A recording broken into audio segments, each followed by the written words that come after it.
Welcome to Debate Central, and before we get started, we'd like to thank our sponsors, Rome Little Theater. At Rome Little Theater, there's truly something for everyone. The theater features an exciting array of musicals, laugh-out-loud comedies, and engaging dramas on its main stage. Guests can also enjoy the monthly table read series, Play Space, where stories spring to life. Don't forget to check out the upcoming fall workshops available for actors of all ages through the Lights Up program.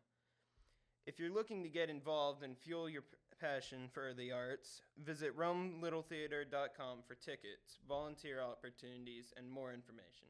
At RLT Theater, life is the best life.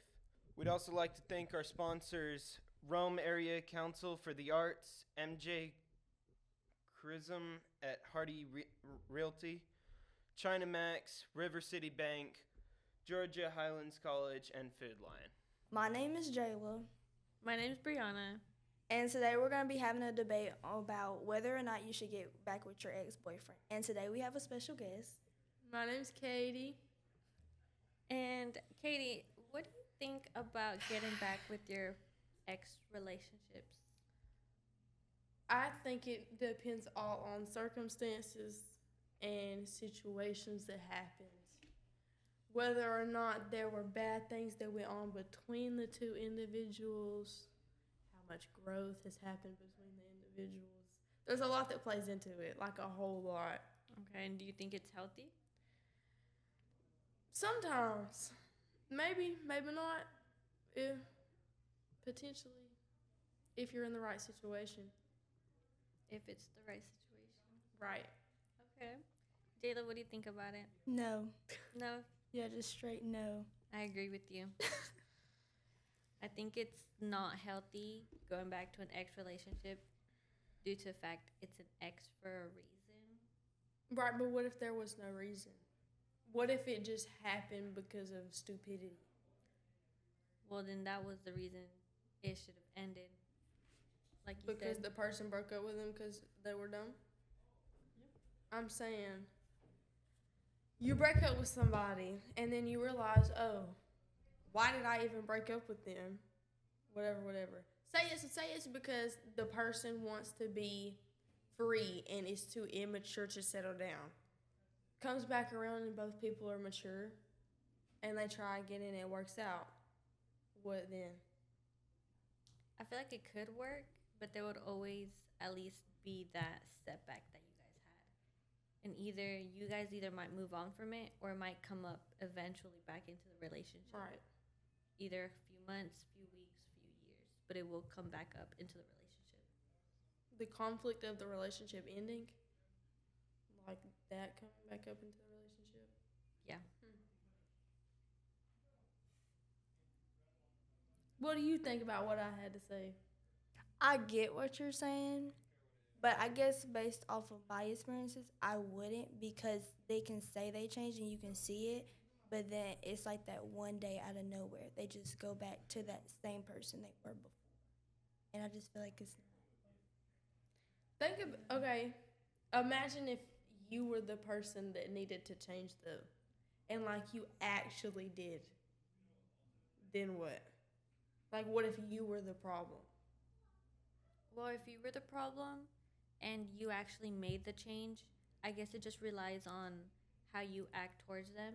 Right. And if they don't see that you actually did change and they don't change their ways and they end up changing, I feel like that is what can like also bring conflict because you made the effort and you actually did change and you showed that you changed, but then they don't believe you, so then they start acting different towards you and they make it seem like you're the problem when in reality they were the problem from the start by trying to like make you change and then them change to the bad.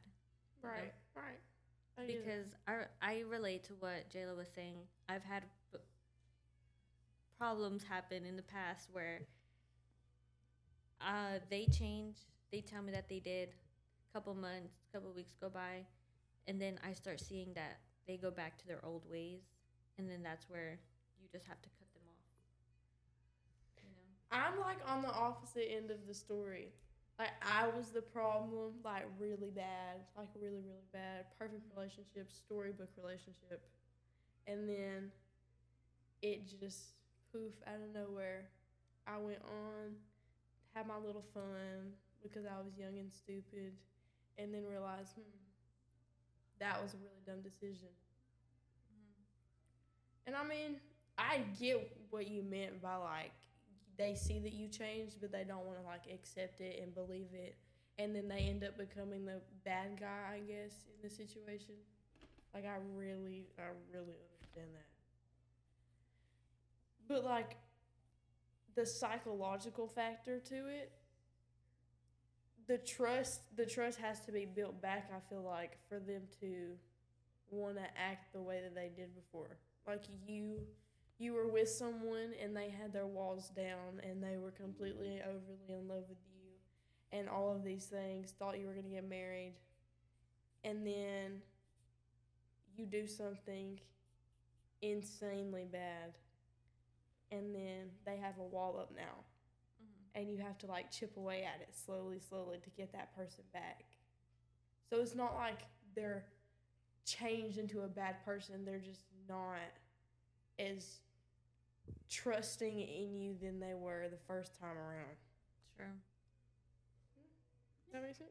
Yeah, it does make sense because, like, even if you see the other person's point of view, you also have to put it, like, in your point of view. Like, if the roles were switched, it's like if you had your walls up and they were wanting your trust, it's like you got to build up to that point to get their trust. So it's like, I do understand that part because it can, like, I agree that you shouldn't go back, but it's like, given certain reasoning, like, I guess it could be good because it could be like wrong time, right person, or right time, wrong. Or, I don't know what you're trying to say. So it's just like, I guess it's like very like circumstantial. Yeah, depending on the reasoning is like it can be good, but it can be bad. So it's like, but majority of the time, it's normally always bad for, like, me talking, like, all those reasons. Like, it's always been bad. Like, I've never always went back because the amount of times I went back to a certain ex, it would just get worse and worse each time. Yeah. I mean, especially in, like, high school relationships, it's usually not, like, the story of how I put it. Like, that's usually not how it goes. It's, like, most of the time a toxic, bad, unhealthy situation. Because a majority of high school relationships do not make it out of high school at all. They don't work. They won't ever work. But there's just, like, the little percentage that I've seen, like I know some of my parents' friends that dated when they were in high school and they're married and have kids and all this other stuff. So I feel like some situations can work themselves out. Yeah. And talking about, like, the high school relationships, it's like, I just guess, like, certain people in high school don't have that amount of maturity when it comes to having relationships. So then they jump into one. And then whenever they're in one, it's all the love fantasy at first. But once you actually get to truly meet the person, it's like, oh, they're not how they were in the beginning, and they start changing. So then they start, like, both people start changing, and then the relationship just falls apart because they thought that they were so in love that it wasn't going to change anything. Right. But then over time, it ends up changing. They start meeting other people, and then they just start seeking for that attention whenever they don't fully understand how to control their own feelings to mature and get better for themselves to have a relationship, you know? Yeah, no, I get it. Ella? What do you think about the conversation? I mean, I agree on both ends. I've been that person that been the immature one, ruin the relationship, and then do the same thing. And I've been in the other shoes where they did it to me. Yeah. So I feel like it can depend, but most of the time, I wouldn't go back. I think it's so hard to tell if you're gonna be with somebody forever when you're in high school. Yeah. Just because of, like, your frontal lobe hasn't even developed yet. You don't develop fully in the brain until you're, like, 25 for males. So like the women will mature, and then they'll just be with this childish guy up until they get almost in their 30s, and it's like, do I really like you, or do I like you when I was a child? Yeah, it's like girls, they mature more than guys do because girls go through certain Emotional damages. yeah, and like or at least for me, so many like situations happened in life that made me mature Right. in certain areas. So it's like whenever I do go through a talking stage or a relationship, it's like I look for those qualities, and if they don't have them, then that's when I shut down and I close myself off and I don't continue what that like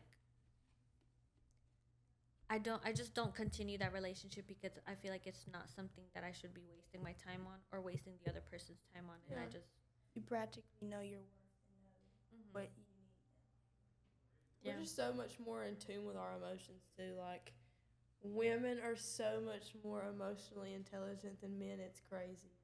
Yeah, and I feel like if men or boys matured a bit more and put aside like the childness, then they would um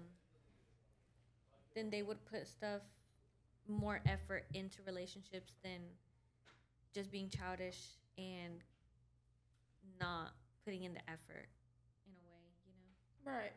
Yeah, I agree. So the final conclusion of our little debate is what? You should go back to your ex-boyfriend because y'all are in love. You should not. No. The final thing is Depending on the circumstance. Depending on the reasoning, it could be a debate of yes, you should go back or you shouldn't go back.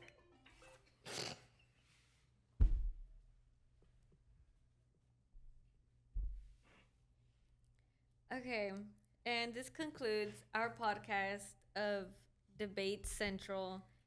Tune in for the next episode. Thank you.